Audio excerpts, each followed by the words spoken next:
Yan na mga idol. Minarinate ko na pala yan kanina sa toyo, kalamansi. Nilagyan din natin ng paminta at konting seasonings para pampalasa mga idol. Yan na. Wala tayong huli kaya bumili na lang tayo ng tulingan para may maulam. Yan mga idol. Yan na mga idol, binaliktad na natin.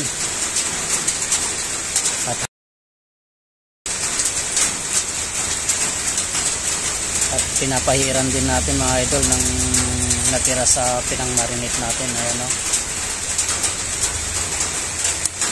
Para may lasa talaga. Yan na mga idol, malapit nang maluto.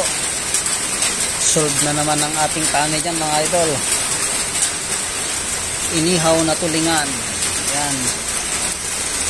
With tuyo at kalamansi.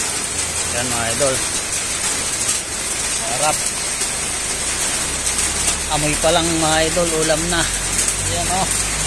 Mapapalaban na naman tayo sa pagkain nito mga idol. Sira na naman ang diet.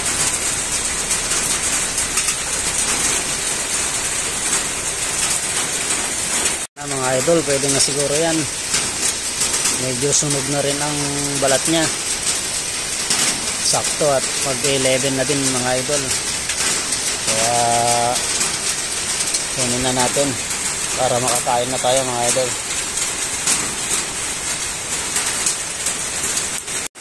Ayan mga idol, makain na tayo.